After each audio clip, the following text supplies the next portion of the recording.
So at this event, we always remember Dean Brackley because he was one of the motivating forces behind the scholarship fund that we're all here to celebrate and to raise funds for.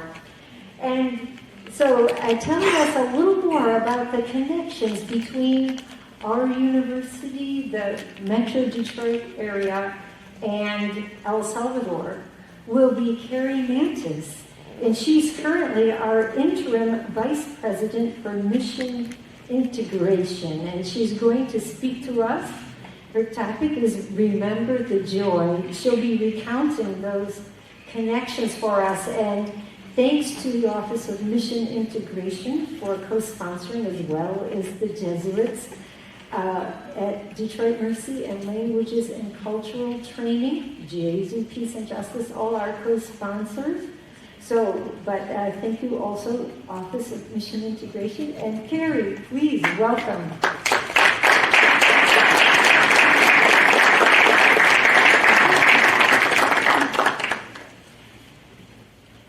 Good evening. I'm also pleased to say that when my husband was working here, David, he worked with Gail to establish this scholarship dinner. He's home tonight babysitting our children, which seems like a great trade-off for me. But it's really meaningful. In fact, I got a little teary-eyed to see Dean's picture here. I've had the pleasure of meeting him so many different times over the course of my life. And that was one of the things I had offered to Gail to be able to share with all of you this evening. I'm also pleased to say that as I look out, I see so many different individuals from social justice worlds that I've done over the years. Before this position, and I am only interim, hopefully they'll get someone in here full-time soon. I previously worked for the Jesuit leadership in the Midwest doing social justice work. But prior to that, I had a life as a Boston College student where my passion for social justice and faith really was supported and blossomed. And before that, I had my real academic challenge at Mercy High School. So my whole education has been Jesuit and Mercy throughout, and I'm thankful to be able to serve for a short time here at West University. I do want to thank Gail for her continued care of CLASA, the Carney Latin American Solidarity Archives. It's a wonderful gift that we have at this university. It distinguishes us from the other 27 Jesuit universities. And I think we need to give a small round of applause, big round of applause to the other universities.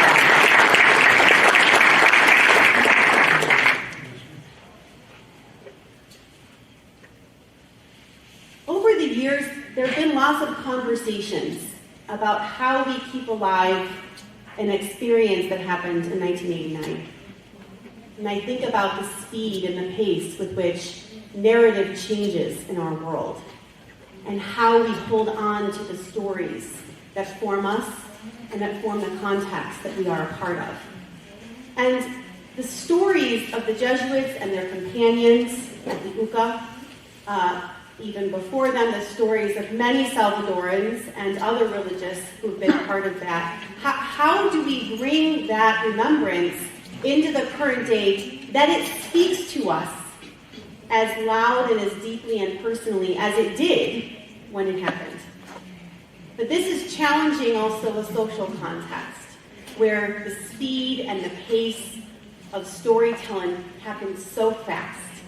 I may look young, but I don't do TikTok. I don't do a lot of social media. I just see how quickly it comes and it goes.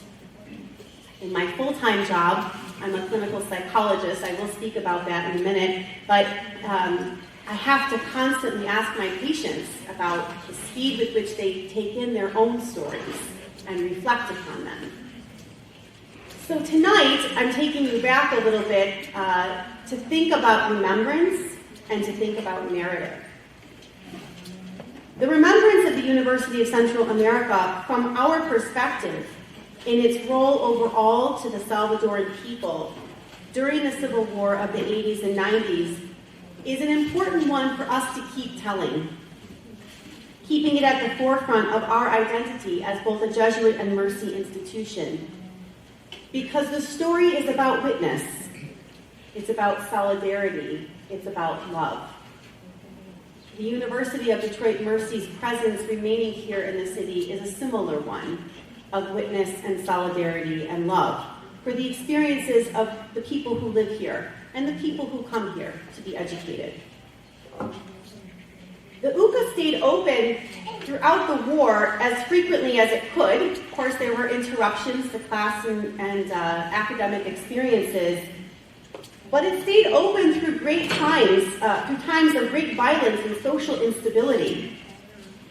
I think about what it would be like for this university to hold classes, to ask our students to do reading and reflection when there is mortar going on around us, or there was gunfire, or there was daily loss. I think back to May of 2020 in our country and what we asked people to do to stay engaged while there were many protests in the city, importantly, around such a social issue as George Floyd's murder. Within the walls, though, of the UCA, a community of Jesuits lived and worked, as they do around the world, as scholars, as practitioners, and as friends, on a mission to speak truth to power and to show a barrier of an educated, compassionate resistance to the powerful oligarchy and the forces that meant to silence the pueblo of the Salvadoran people. I've been blessed to have both an academic and personal experience with the people of El Salvador, and so I'm sharing a little bit about that tonight. In the fall of 1996, I was first introduced to one narrative of the Salvadoran people through a book entitled The Massacre of El Mozote. It was written by a U.S. journalist named Mark Danner. For those of you who may have kept up either on his writings or on social justice issues, humanitarian issues, he also wrote a book in 2005 detailing the torture that happened at Abu Ghraib. He was one of the first U.S. journalists to do that. From the El Mozote book, I learned of both the experiences of the people in this small mountainside community who were aligned with the resistance at the time and were massacred completely by the military and paramilitary groups. Only 2 survivors having remained. The complexity of that narrative becomes even more important when we think about who trained those military groups. They were trained here in the United States at Fort Benning, Georgia, in what we call the School of the Americas. And as a young woman, raised by a law enforcement father to challenge the military and challenge the policing structures that we have here as forces of violence was quite challenging to my family structure. But I couldn't unsee what I had learned. And I was learning my way in the social justice world and was invited that same year to support the earliest group of Jesuits and friends who traveled down to Fort Benning at the School of the Americas to remember the martyrs and to remember the story of the UCA in November, around the anniversary time. Many of you may have been down at Fort Benning, Georgia over the years in November, I imagine. There we would pray, we would have Mass, we would sing songs, and we would tell the stories of what it meant to have men and women sacrifice their lives in the context of war as faithful people. That group of individuals slowly morphed over the years to form the Ignatian Solidarity Network, which is now a national and I would say international. It does involve places for schools and groups from other places in the country, in the world, to educate and to resource the Jesuit network in social justice issues. That includes parishes, that includes high schools, universities. For 4 years, I served on their board, and 2 years as the chair. They then decided to move the Ignatian Solidarity Network protest up to DC so the students could also engage directly in advocacy with their elected officials. And that's where they hold it now. Flashing forward from that experience in 1995, 1996, my early years in university to the time when I traveled to the UCA in my senior year. It was then when I first saw the Rose Garden, the location of so many executions of Jesuits and their co-workers, and the residences where they lived and worked. At the time, I was overcome with emotion, sadness, and feelings of despair about the state of a world that could allow for that type of action. I was young, coming to terms with lots of complex realities in the world, the military-industrial complex, social justice, the role of the American people in all of these conflicts, the influence of power, wealth, and privilege.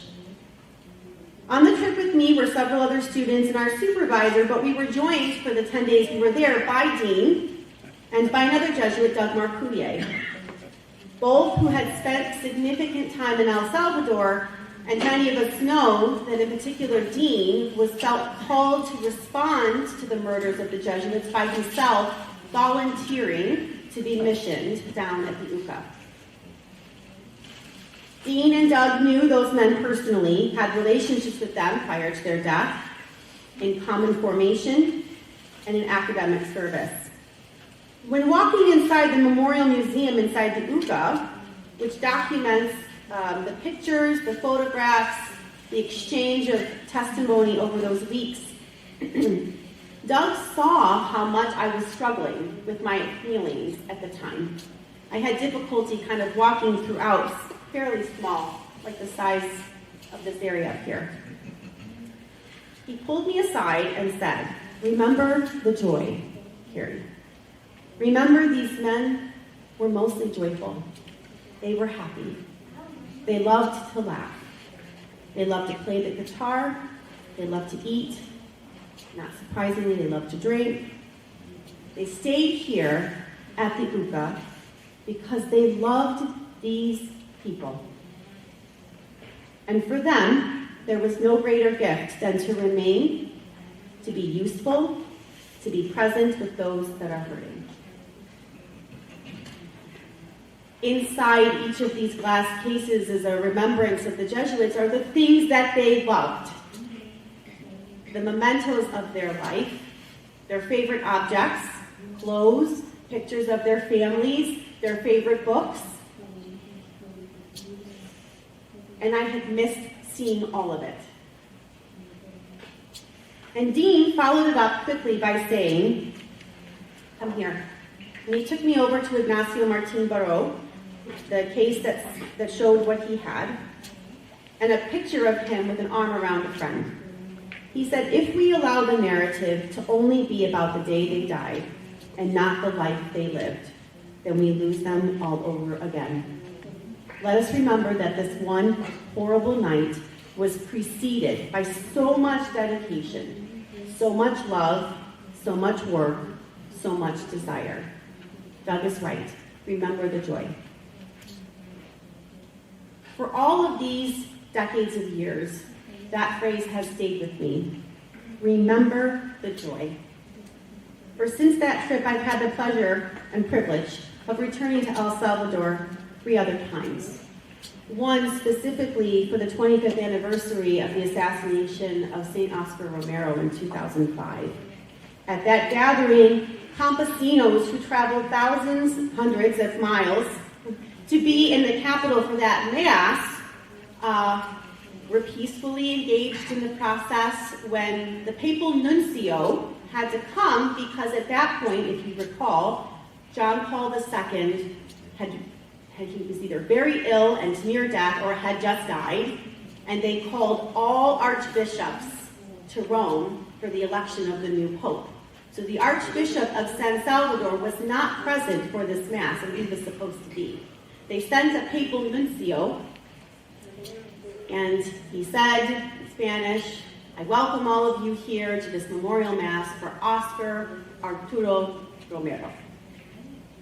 And the people were incensed because that was not his name. Oscar Arnulfo Romero. And they started chanting, "Arnulfo, Arnulfo." They would not let it go.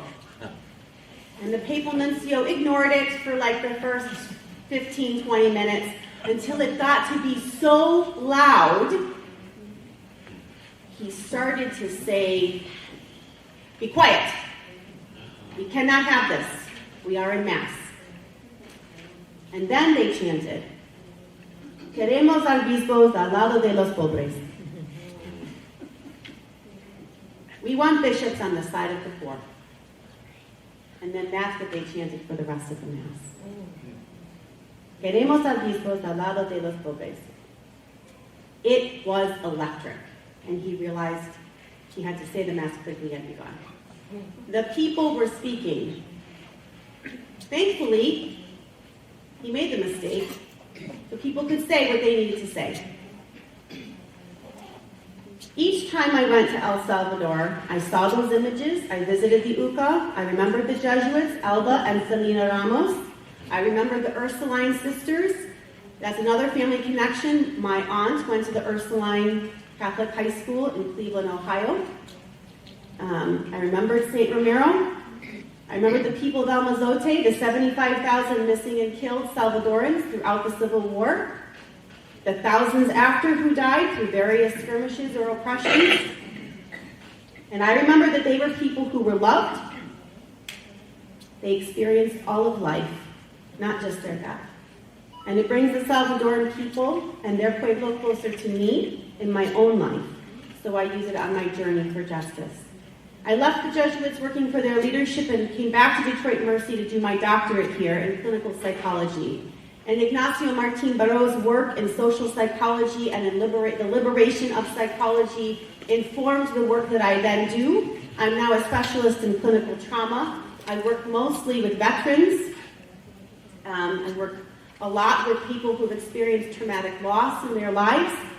And in particular, it is because I know that if those individuals working through their traumas don't remember their joy, they won't find their way back to the life that they had before it. To remember joy is to remember why people of goodwill all over the world continue to face injustice, violence, and human rights violations, because they are filled with whatever goodness they've taken from the world, and that empowers them to stay wherever a witness to love is needed.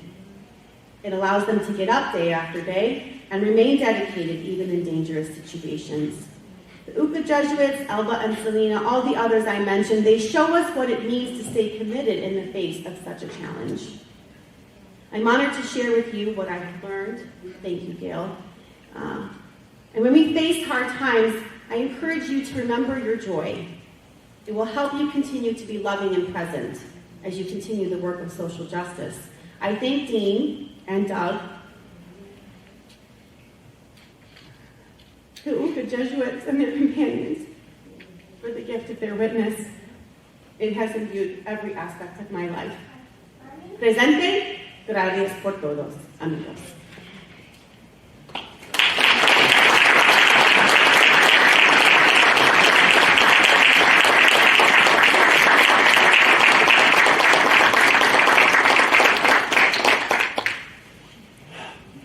So much, Carrie Nantais. We're so glad you are our interim director for mission and that you're here with us today sharing that story.